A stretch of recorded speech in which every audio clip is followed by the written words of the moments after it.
പുസ്തകത്തിലുള്ള വിദ്യയും അന്യൻ്റെ കയ്യിലുള്ള ധനവും പാട്ടുപുസ്തകത്തിലുണ്ട്. പക്ഷെ പാട്ട് പഠിച്ചാലേ, സംഗീതത്തിൻ്റെ സ്വരങ്ങൾ അറിഞ്ഞാലേ പാടാൻ കഴിയൂ. നീന്തൽ പരിശീലനം പുസ്തകം കിട്ടിയാൽ നീന്തൽ പഠിക്കാനാവില്ല എന്നൊക്കെയുള്ള നാട്ടുചൊല്ലുകൾ ഓർക്കുക. അതുപോലെ തന്നെയാണ് മറ്റുള്ളവരുടെ കയ്യിലുള്ള പണവും. മറ്റൊരാളുടെ കയ്യിൽ പണം കണ്ട് ഒന്നിനും ഇറങ്ങിത്തിരിക്കരുത്.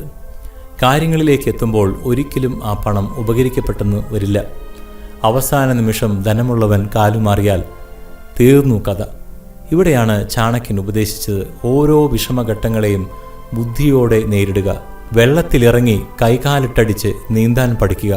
എങ്കിൽ മുങ്ങിച്ചാകാൻ പോകുമ്പോൾ രക്ഷപ്പെടാം. ജീവിതത്തിലെ പ്രതിസന്ധി ഘട്ടങ്ങളിൽ ഉപയോഗിക്കുവാൻ നമ്മുടെ സ്വന്തം പണം കരുതി വയ്ക്കുക. നമ്മുടെ സ്വന്തം പണമാകുമ്പോൾ ആപത്ത് കാലത്ത് ആരുടെയും ഔദാര്യത്തിന് കാത്തു നിൽക്കേണ്ടതില്ല. അക്ഷരാഭ്യാസമില്ലെങ്കിലും വിദ്യാലയങ്ങളിൽ പോയിട്ടില്ലെങ്കിലും പ്രായോഗിക ജീവിതത്തിൽ വിജയിച്ച ഒരുപാട് പേർ നമ്മുടെ ലോകത്തുണ്ട്. അവരുടെ ചരിത്രങ്ങൾ നാം പഠിച്ചിട്ടുമുണ്ട്.